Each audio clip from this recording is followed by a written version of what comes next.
family. Oh my goodness!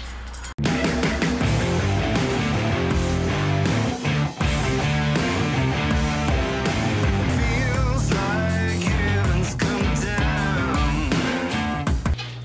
Deadly Tarantula Girl coming to you from my private serpentarium tonight to bring you a wacky, wild surprise that I found out in the field tonight, along with my bucket lid that I did receive from MidwestTongs.com.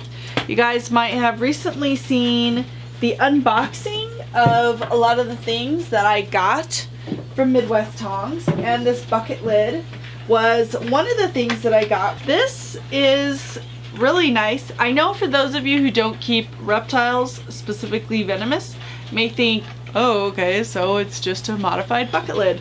But for those of you who do keep venomous, this is a very big deal.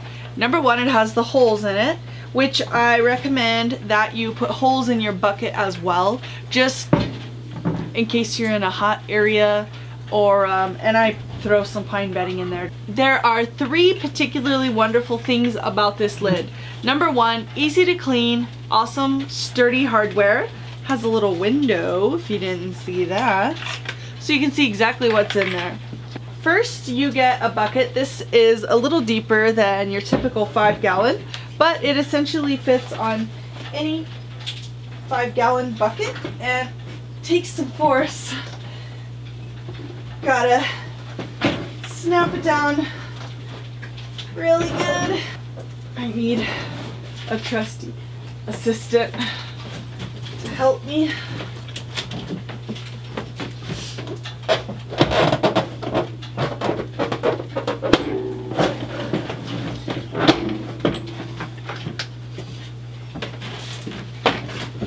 Thank you, trusty assistant. Now, this lid will never come off.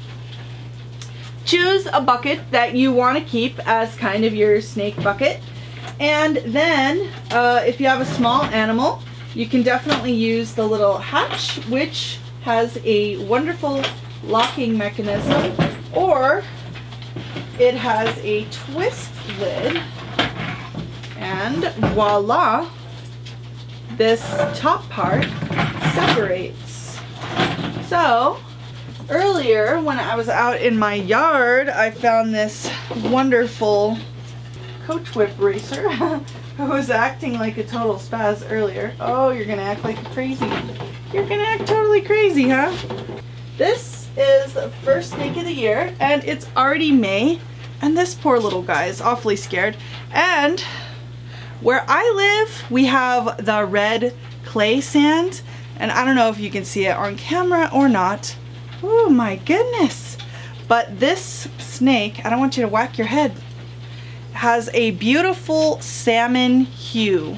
That is because it is camouflaged in the beautiful red soil. And so you can see that this is a snake that falls in the racer family. Oh my goodness! Oh my goodness! And it is just a very long, almost looks like a vine snake. And this poor guy really does not want to be held. So I'm just gonna let him go in this very handy escape hatch. And he's gonna climb. Oh, look how excited he is to go in there. And these are some of the battle wounds that I have from my Asian water monitor, who, well, let's just say he held on to me tightly when I moved him into his outdoor enclosure the other day. Which, by the way, I just published that video of him playing in his summer home. And he is super duper happy to be outside. Tonight is going to be the first night that he gets to sleep out in his summer home, and he's very excited. I was just out in the yard. It's about 8 o'clock at night, and he was taking a little dip in the pool and getting ready for bed.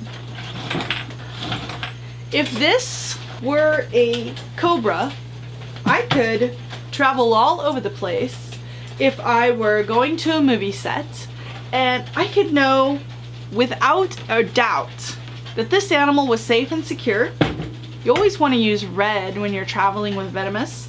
If you ever vend at a venomous expo, the ones I've been to always require red electrical tape around the seal of your tubs, shoe boxes, whatever your animals are in, just to show this is a venomous animal, warning, danger. So I love that this is red, even though not everything that you're going to put in here is venomous. And it's very clean. Oh, also, I personally, to make holes in my buckets, I used to drill holes in them and it would leave kind of like, almost like rough, sharp edges.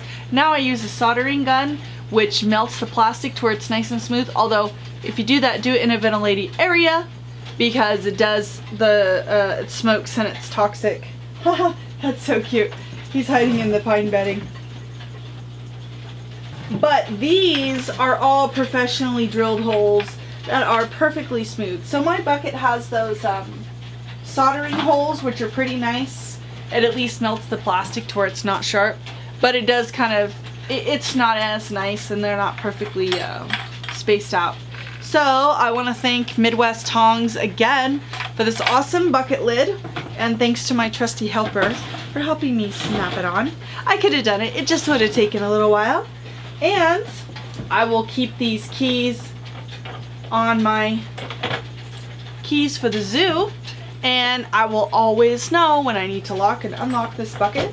I probably wouldn't lock it unless I had something venomous in here, but it's certainly nice to know that this lid has that feature.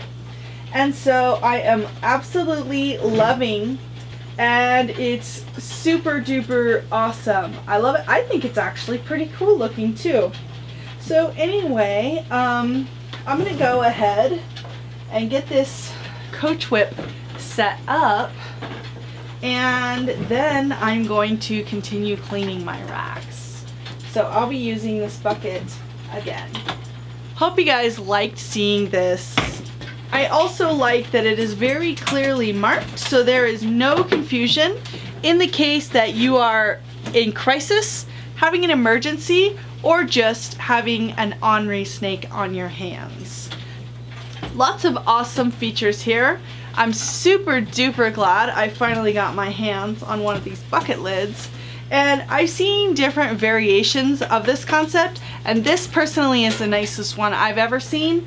I really like the lid, the window in the lid. I like all the features on it. It's awesome, and I'm glad I got two of them so we can be cleaning two different racks at once. And as I said, these are excellent for transporting if we ever go and do rescues or rehousing. We do work on film sets with venomous animals on occasion, and so this is a perfect enclosure to transport an animal in. Hope you guys like this one. If you are dealing with snakes and want to pick some of these up, don't forget to check out MidwestTongs.com. Hope you guys like this one, and I'll see you next time.